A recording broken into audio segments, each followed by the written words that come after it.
some people from our generation is still perpetuating, you know, some of those stereotypes. You know, we're still in the mindset of, oh, this rapper isn't real.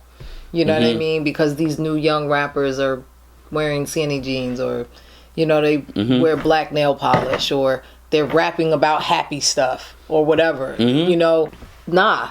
We have seen the damage that it has caused, right? And we have absolutely grandfathered out of that season of our lives where death is so imminent, right? But now it's starting to affect the next generation and the generation after that. We have to be the responsible, you know, generation to be like, hey, the shit we learned was fucked up and we're sorry, we taught y'all wrong.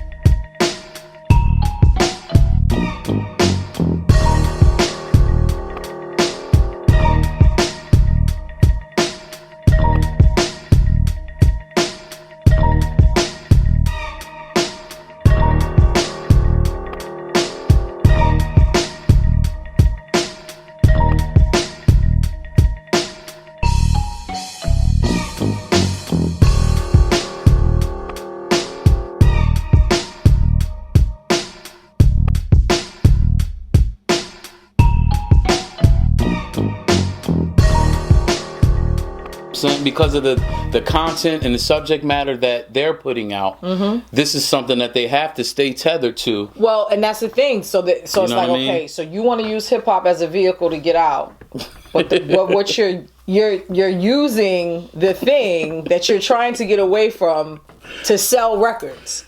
Like the life, the persona, everything. Like, I'm trying to get out the hood, but you're rapping about hood shit. Well, and, you know and what I the mean? thing And is, I'm not saying that there's anything wrong with that, but what I'm saying is that they don't understand how layered that, how complicated that is. It's so many layers and complications when it comes to, and that's what I'm gonna keep on saying. That's what makes hip hop so unique, because it's so many things that go on because of the culture and because it's of the street, and how many times things change in the street, and how many, you know what I'm saying, how they change. So, you know, with it being as one, because you asked the question, where did that line blur?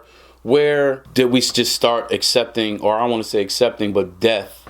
I think that line started where the real era became the thing. When people, you had people like NWA and everybody that fell under that NWA umbrella. And I'm not saying like record label wise, I'm saying when NWA became famous and everyone wanted to be like that NWA. So everybody was gangster, everybody was pop, fuck that bitch, all of that. You know what I'm saying? Yeah. And there was a particular time, let's just say, you had NWA and NWA broke up. And then you had Eazy telling everybody, Dr. Dre, all them, Ice Cube, they not really gangsters. Right. I'm the real gangster. I'm the one that was really out here gang banging. These dudes is from this part of town. Right. They do this, and this, and that. Right. So now it's like, ooh, and this is one of the biggest beefs in hip hop. You know what I'm saying? Yeah. So now we're talking about studio gangsters. The term studio gangster comes up. Yeah. So now we have to separate who's a studio gangster and who is the real gangster. Right. So now there's real gangsters in hip hop. You know what I'm saying? And if you're a real gangster in hip hop, you're gonna stick to the code. Yeah. And you're gonna bring that with you, because the studio gangsters is really not. Some of them are faking the funk. You know, they're out in the world faking the funk, but the studio gangsters are being gangsters in the studio. And then they go, and then that's the studio, and then they become who they normally are.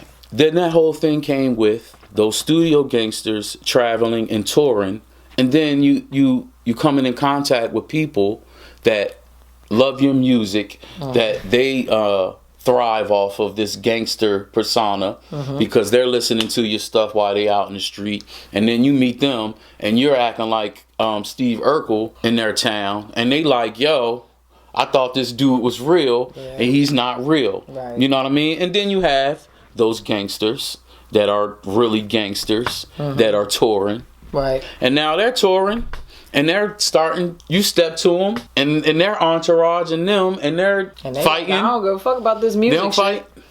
Exactly. And they're popping off. Yep. And they're shooting. They're killing. They might kill in this state. Leave. Or maybe not them. Maybe their entourage is doing the killing. That too. You know? Yeah, and that's what I mean. When I mean them, as a whole. And now, Yeah, and on and on and on and there's on. so many layers to the whole 2021. The whole street thing. Yeah. Because hip hop artists went from but then there was a time when that was all the record labels were looking for. That also. That's why I mean there's so many layers to the whole. So then so many people felt like, I want to rap. I love hip hop. I can't be me. Mm-hmm. You know what I'm saying? I gotta be this version of me. Yeah. And you know what I'm saying? And I feel, some of them probably felt stuck to do that. Or maybe they started out feeling that way, and then as time evolved, it's like, well, I'm no longer that person, but I don't know how to turn that off. When I say I'm from the street, doesn't necessarily mean that I shot somebody. Mm-hmm. Or I had to eat oodles and noodles every night for a year. Right.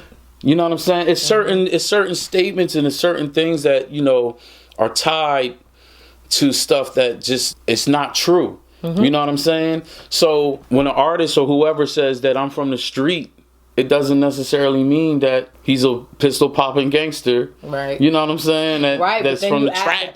But then they know the buzzwords to say to get the people talking. So what does that mean, right? Oh, I'm from the street. Like, people, the interviewers need to start asking them, when you say you're from the street, what does that mean? Mm-hmm. And hip hop from the street. Right? So, I mean, you're being from the street, like, you're telling us that because what are you selling? Mm-hmm. Right? What are you trying to sell us? There was a point in time when I say I'm from the street, y'all think that I'm saying, I come from a terrible neighborhood. Mm-hmm. I have no parents or one parent. We was poor. We had to sell drugs. We had a life of crime. You know what I'm saying? When you say you come from the streets, can just mean that, you're from the city. You may not have it all as well as somebody from the suburbs. What I'm trying to say is that every person from the street wasn't selling. I know tons of people that's from the street that didn't sell drugs. Don't mean that they would. Right, but my point is that there was a point in time where people were saying that they were from the street because they wanted people to believe. Oh yeah, I'm wholeheartedly agreeing with that. That's what I'm saying. But I'm saying now is to challenge the people who are still using those phrases. Well, I'm from the street, or I'm saying, I'm not from there. Okay, well, what does that mean though? Yeah. Like, how do you break that down? Elaborate. There was a point in time where we didn't ask people to elaborate because there was such an association with I'm from the street that we already had these mental ideas and these images. Yeah. Like, okay, well, he must have did he's this, from or she must he's have not had that. Or whatever the case may be, and we never questioned it. Exactly. Because that became the uniform. Mm-hmm. And overall, this subject is just it has so many layers, but the point at hand is that there is a separation. There is two different things. There's a thin line between street and hip hop, and the persona that that we take on and the stigma that it carries, and then how it becomes so negative, and it kind of washes out what hip hop is about as a whole.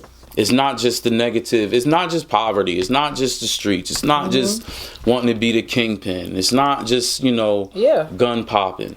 Well, that's the thing too. Now, like now that time has evolved, right? So many newer rappers, younger rappers, right? They've rejected that whole idea of like, I come from, a lot of them have, I didn't have my dad, or, what I'm saying, my mom was on drugs, but I still went to school. You know what I'm saying? I played football, or, I always wanted to be a journalist, or I love animals, or whatever those things were. So a lot of them have been very conscious of rejecting the whole real image.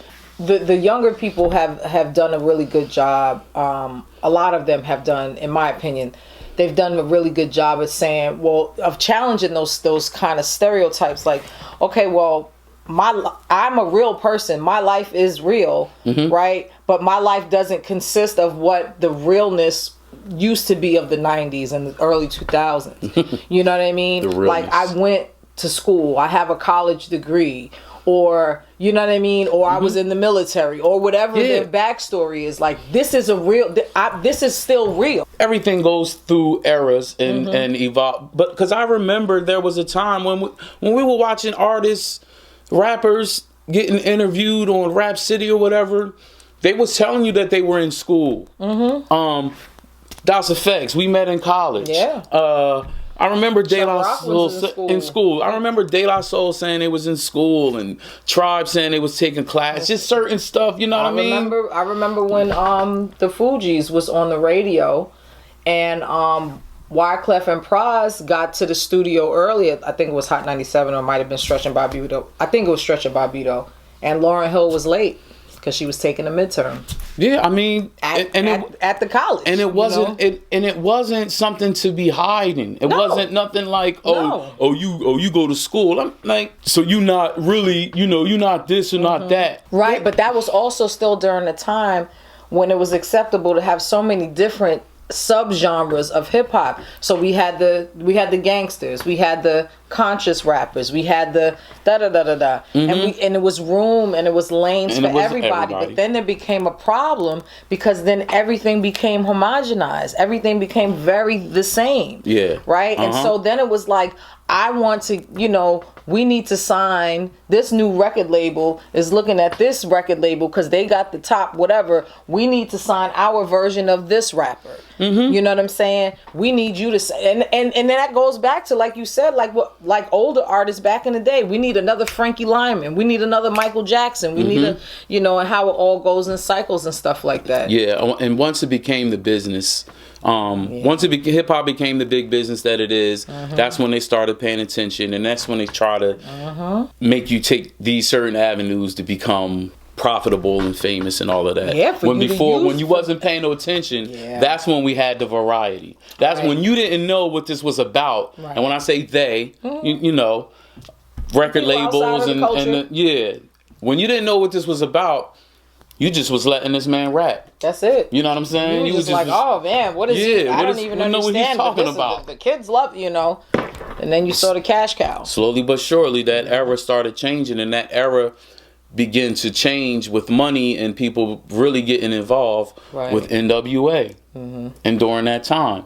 And then the labels, you saw how it went from the labels would just look to the artists for the level of creativity. And then it was like the labels were telling the artists how you're going to be, like how you're going to have the people in the stands. Like, you need to do this. You need to say that. You know what I mean? You need to wear this. You need to hold this gun. You need to have this album cover, or whatever the case may be. Yeah. And, and I'm sure for so many of the rappers who really wanted to rap, who really wanted to just be in the culture, and they found themselves in the middle of a trick bag. There was a time where it was like, if you didn't have a record deal, you couldn't be heard. Right. And now, so many young people they can't even conceptualize having to go to someone else and say, please take my music. And please hear me. As opposed to, I can rap in my phone and post it on SoundCloud today. Yep. And then I can get people I can get 1,000 likes on it, or 1,000 listens, and 500 of them don't even really like the song. That too. You know what I'm saying? Yeah. Because it's just as simple as, go like my song, or go follow. So again, like I say, if you have the persona and people like you or whatever, you can go, hey, my name is Cat and I rhyme and bat and tat tat black, and people will be like, that's my, you know what I'm saying? Like, I like what this guy's doing. I'm not hating. Right. And then there's but then there's a sub conversation with that too, because now with the internet, there was such a time where the market was saturated with the same type of music, the same type of rap, the same type of hip hop on the radio. Yeah. And now the internet and social media, now there's so many lanes for so many different types of subgenres of rap, subgenres of this type of music, alternative R&B, was it trap soul, drill music, trap music, you know what I'm saying? Listen. And now you don't have to feel like you're in this box. Yeah. And you can be your real authentic self. Word. You know? And I know everybody is not like me, and I'm a certain age of a certain, thread. I loved hip hop before I liked anything about illegal things in the street. Right. You know what I'm saying? Yeah. I was a hip hop fan before I had to think about selling anything. You know what I'm saying? Yeah. To make money. I didn't have to cross it either. It's a thin line. I'm far removed from being a Young Dolph fan. That being the latest murder and tragedy within hip hop. It just gets crazy because it's so regular now. It is. You know what I'm saying? Like it's just like outside. You know what I'm saying? When you hearing about homeboy around the corner getting shot, it's like that with artists. Yeah. You know what I'm saying? Yeah. And it's not like we ain't never heard before about how we need to stop and how we need to be conscious of what we're doing. But like, damn, man. Yeah. Damn. Yeah, we've lost a lot of people.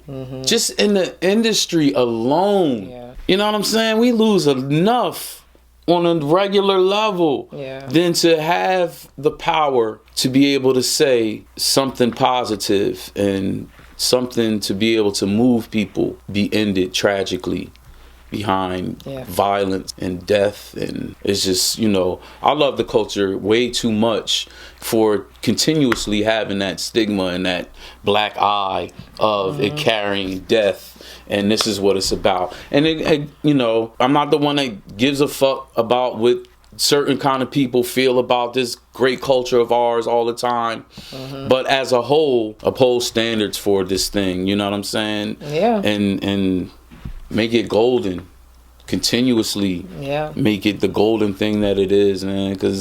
And some of us, some people from our generation is still perpetuating, some of those stereotypes. We're still in the mindset of, oh, this rapper isn't real. You know what I mean? Because these new young rappers are wearing skinny jeans, or, they wear black nail polish, or they're rapping about happy stuff or whatever. Nah, we have seen the damage that it has caused, right? And we have absolutely grandfathered out of that season of our lives where death is so imminent, right? But now it's starting to affect the next generation and the generation after that. And we have to be the responsible generation to be like, hey, the shit we learned was fucked up and we're sorry, we taught y'all wrong, because we are part of the problem too, right? We've passed down some of those things. And so I don't know how you guys feel about hip hop and keeping it real, and when do you feel things started to go wrong, and how do we get back on track to preserve the culture? Keeping it real goes wrong. And keeping it real goes wrong. Rest in peace to Young Dolph.